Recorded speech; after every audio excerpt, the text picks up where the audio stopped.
Bueno, siguiendo con teórico de la clase de anatomía del sistema urinario, ahora vamos a seguir con el sistema urinario inferior. El sistema urinario inferior, nosotros en la clase anterior habíamos llegado hasta lo que eran los uréteres y la desembocadura de los uréteres en la vejiga a través de la porción vesical de los mismos. El árbol urinario inferior va a estar compuesto básicamente por la vejiga y la uretra, y va a estar rodeado de distintas estructuras que van a formar parte de la parte genital. Pero vamos a hablar básicamente ahora de lo que es la parte urinaria y en los próximos teóricos de lo que es la anatomía genital. Fíjense que la vejiga es un órgano que va a estar por fuera de la estructura peritoneal y va a estar rodeada por el peritoneo solamente por la parte superior en el espacio prevesical o espacio de Retzius, y en el espacio retrovesical, que en el hombre, que esto es un dibujo a nivel de la anatomía masculina, vamos a tener el fondo de saco de Douglas, pero en la mujer este espacio va a estar formado por el fondo de saco vesicuterino y después el útero, y el fondo de saco de Douglas va a ser el que va a estar relacionado entre el útero y el recto.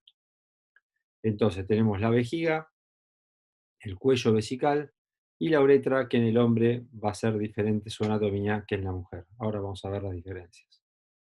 Básicamente la vejiga es un órgano muscular que va a tener fibras musculares transversales y longitudinales.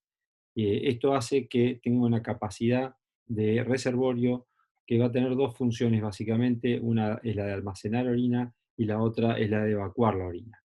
Y anatómicamente, desde el punto de vista interno, vamos a tener la desembocadura de los dos uréteres, como dijimos, de la porción vesical de los uréteres, distanciados uno de otro, en lo que se llama la barra del trígono, ¿sí? Que es esta estructura, que es un engrosamiento dado por las vainas periureterales que se van a proyectar hacia el lado contralateral y hacia el cuello de la vejiga, formando esta estructura de forma trigonal, que es lo que un anatomista conocido, que es Lieto, describió como trígono o trígono de Lieto, que es una porción triangular formada por una parte transversal, interureteral y con proyección hacia el cuello de la vejiga.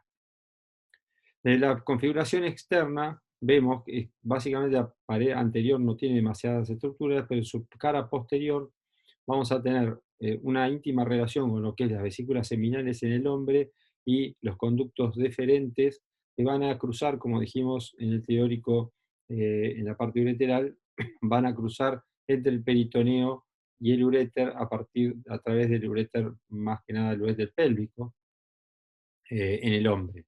En la mujer, acá vamos a tener la arteria uterina, que es también una estructura importante a tener en cuenta. Vamos a ver un poco lo que es, desde el punto de vista anatómico funcional, lo que es la vejiga. Porque de nada sirve que nosotros tengamos una, eh, una idea de lo que es la anatomía si no sabemos lo que es la parte funcional. Desde el punto de vista, como dijimos recién, anatómico, la vejiga va a estar localizada dentro de lo que es la pelvis ósea, por lo tanto se la considera un órgano pélvico y no peritoneal o interperitoneal. Esta vejiga, como dijimos recién, va a tener una estructura muscular, que es el músculo detrusor, formado por fibras tanto transversales como longitudinales. Estas estructuras van a formar un reforzamiento a nivel del cuello de la vejiga, considerado el esfínter interno, podemos ver más en detalle. Y además, a nivel de la uretra, vamos a tener lo que se llama el esfínter externo. La desembocadura de los uréteres, una a cada lado, que va a formar la barra del trígono y el trígono del Lieto. Y estos uréteres es por donde va a venir la orina para, desde la pelvis renal hacia la vejiga, para que se almacene. Entonces, esta es la conformación del trígono erecto con las proyecciones de las vainas periureterales, tanto fibrosas como musculares, que van a formar esta estructura.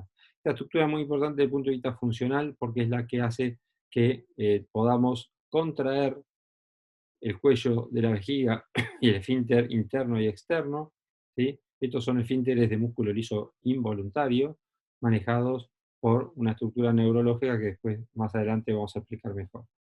Pero es lo que permite que nosotros podamos, a medida que estas estructuras, más en el cuello vesical llamado esfínter interno o esfínter externo, acá en el esfínter externo va a haber lo que se llama el rhabdoesfínter, porque se van a entremezclar fibras de origen liso, de músculo liso, con fibras derivadas del diafragma muscular pelviano, que son fibras de músculo estriado, por eso al esfínter externo se lo llama rhabdoesfínter y al esfínter interno se lo llama lisoesfínter, por la estructura.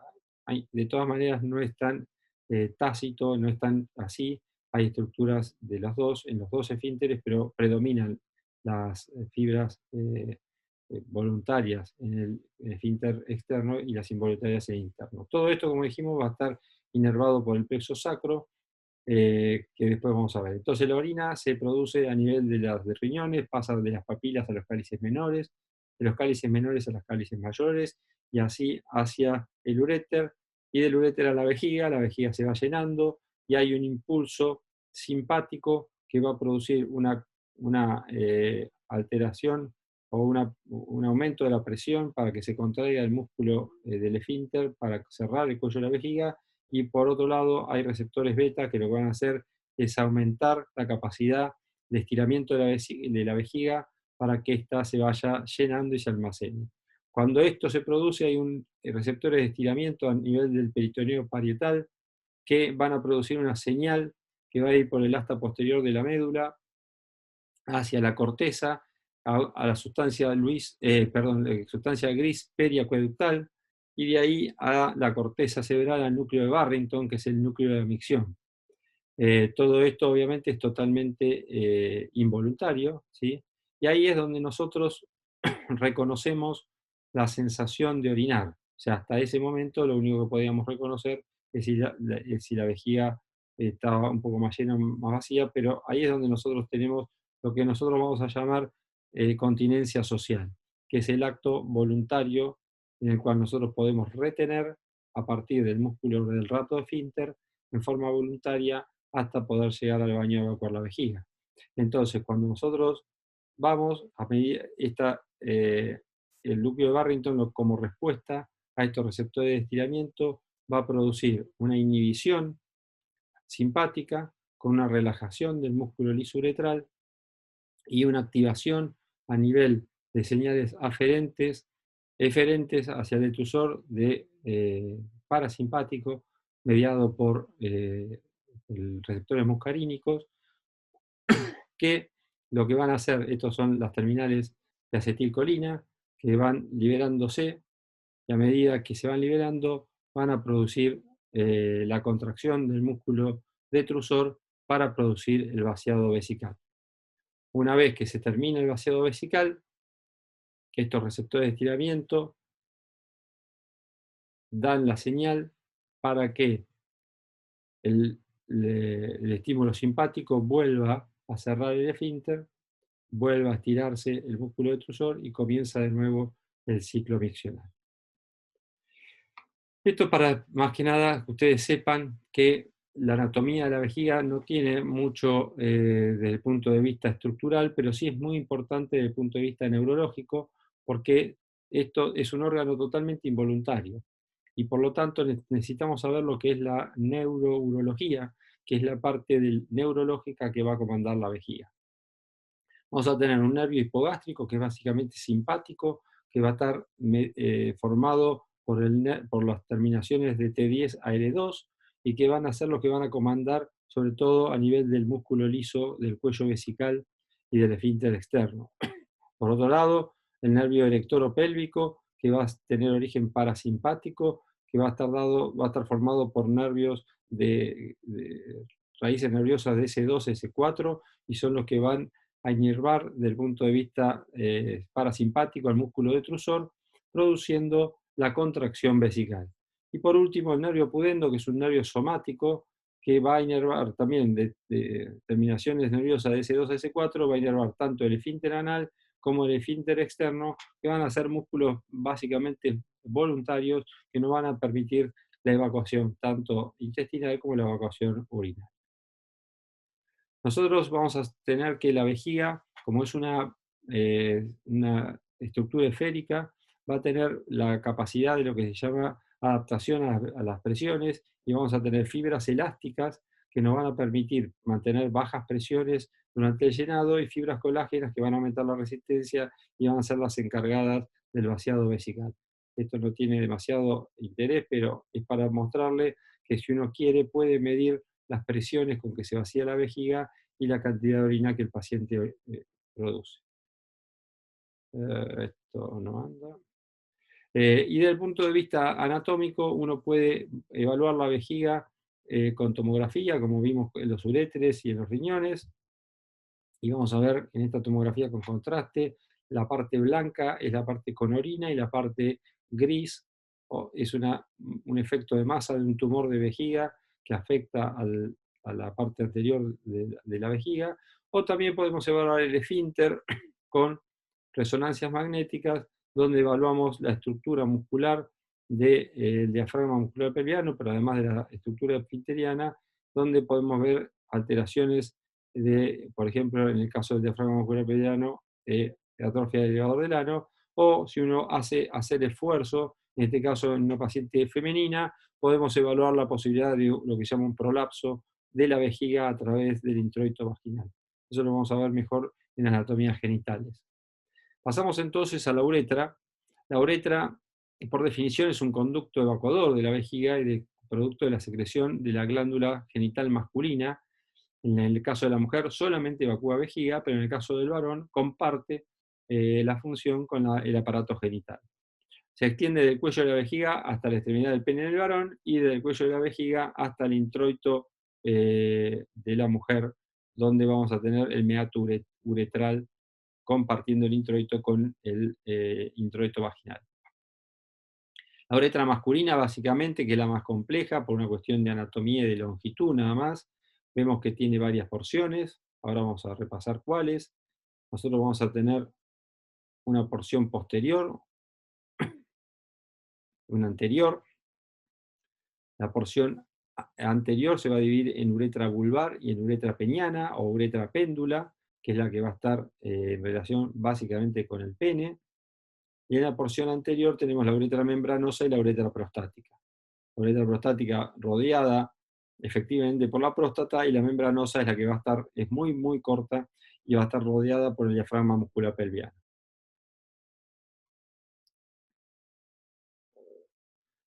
Este es la uretra membranosa.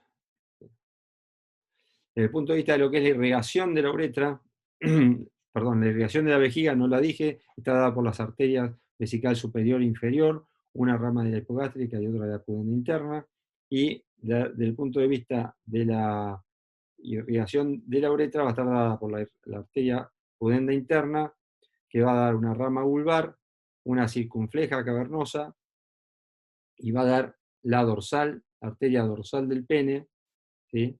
Y esta arteria dorsal del pene va dando diferentes ramas circunflejas, cavernosas y esponjosas.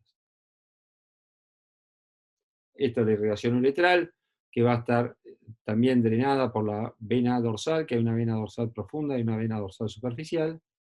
Y ahora vamos a ver más en detalle las arterias a nivel profundo, las arterias cavernosas, y a nivel superficial, la arteria uretral, que es las arterias básicamente de la uretra, que son las esponjosas.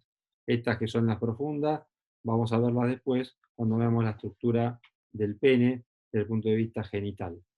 Igual el drenaje venoso lo vamos a ver ahora también, compartido para el pene y para la uretra, va a estar dado básicamente por la vena dorsal profunda en el caso de la uretra, y la dorsal superficial, que van a formar los plexos, todo este plexo, que es el plexo de la Target, que va a formar el plexo prevesical o periprostático. ¿Cómo podemos evaluarla? La podemos evaluar con distintas estructuras, esto no tiene demasiado secreto y vamos a terminar acá porque parte de lo que es la estructura genital y la estructura del pene y de los órganos genitales que comparten, digamos, la parte urinaria y genital, la vamos a ver en el teórico de genital masculino. Dos palabras sobre uretra femenina. La uretra femenina es corta, mide entre 3 a 5 centímetros.